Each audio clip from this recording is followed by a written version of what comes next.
BetOnline is the world's most trusted betting platform and your number one source for all your sports betting action. Baseball season is in full swing, and we're into the home stretch for NBA and NHL playoffs. And there's more ways to stay in on the action with the latest odds, news and scores, even live in-game betting while the games are being played. With the largest selection of odds on everything from the MLB, NHL, and UFC. And in between games, head over to the BetOnline Casino. All the top Vegas-style games, including poker and live casino action. So BetOnline, the game starts here. Next one is from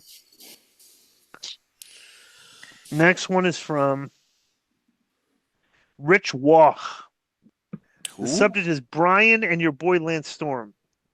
Disco, did you see this short clip of Alvarez and Lance Storm not understanding the word business?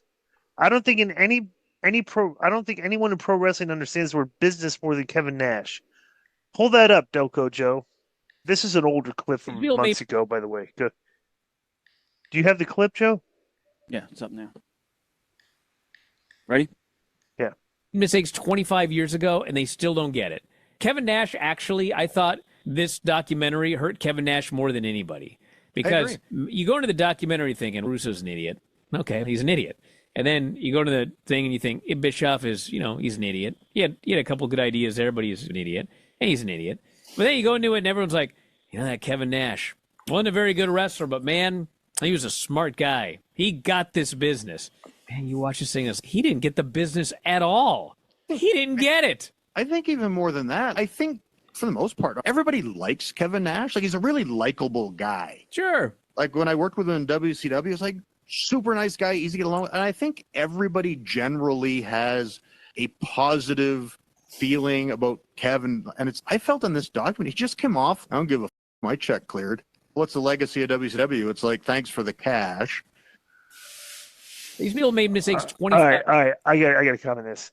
Dude, they recorded 100 hours of stuff. They edited things to make people look certain ways, period. Because anybody that knows Kevin Nash, all right, like Konnan, how many hours that have you driven in the car with him with conversations? Like how many hours of time have you spent with Kevin Nash in your life? I don't know how many hours, but a lot. A lot. And would you say that Kevin Nash understands the wrestling business? Of course.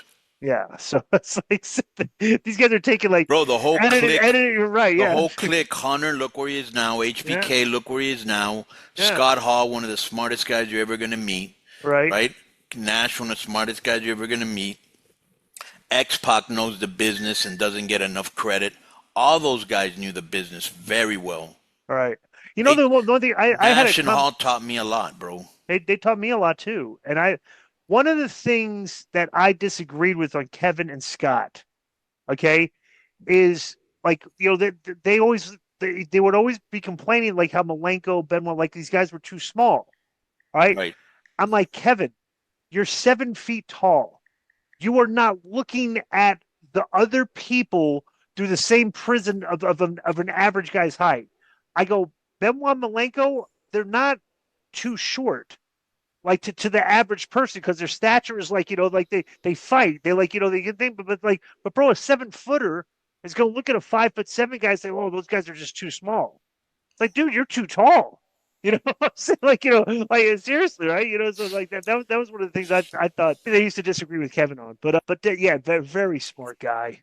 He was a great politician, knew how to get people's ear, but he always had pretty good ideas, Everybody mocks finger poke of doom. That was brutal. That was brutal. But like say, you don't want to say oh, Kevin, what an idiot, because of the one thing he booked that didn't work out. You know what I'm saying? It's like, bro, every booker has done things that didn't work out. Yeah. You know what I'm saying? But you can tell the level of knowledge of guys in this business that you converse with, and he's very, very high. Let me ask you this: business IQ. Who are some of the people you think are some of the more intelligent guys in the business that you've come across in history over the course of time? Anybody, it could be alive, dead, whatever. You mean promoters or wrestlers? People that you have a lot of respect for their wrestling IQ. It could be anybody, promoter, but anybody. Yeah, Paulie. Okay. Pat Patterson. Okay. Antonio Pena, who founded AAA. Mm-hmm. Vince, Eric, Dusty. I would say Scott Hall. Right. Steven Regal. Okay. Oh, I'll give Jake the Snake. Yeah. Sure. Okay. I'm going to give you mine. Yeah. Okay. I got a decent sized list here. Right.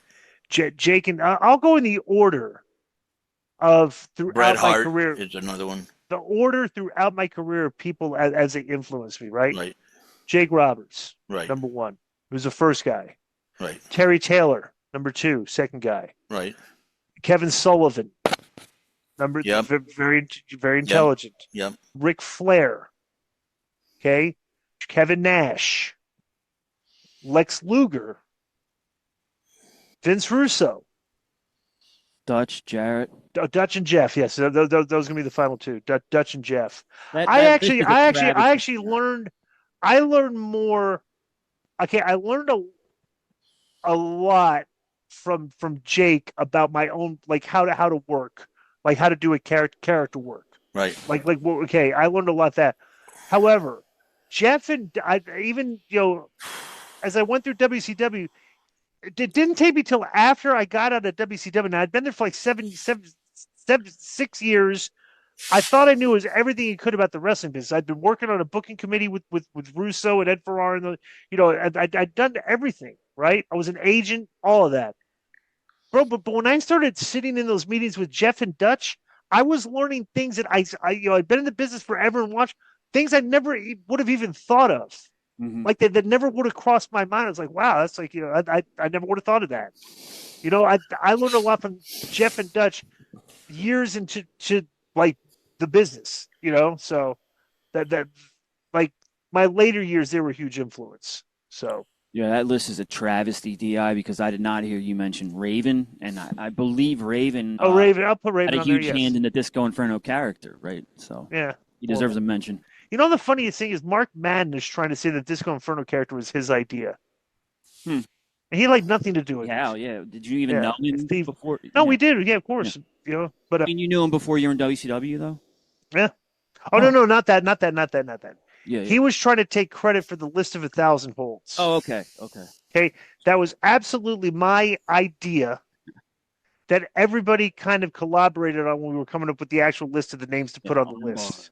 Would you agree with that, Cody? Cody, you weren't on that list too, weren't you? Yeah, we were all like, yeah. But Madden tried to make it sound like it was his idea. It's absolutely not. It was probably absolutely not. It was my idea. Okay. Yo, what's up?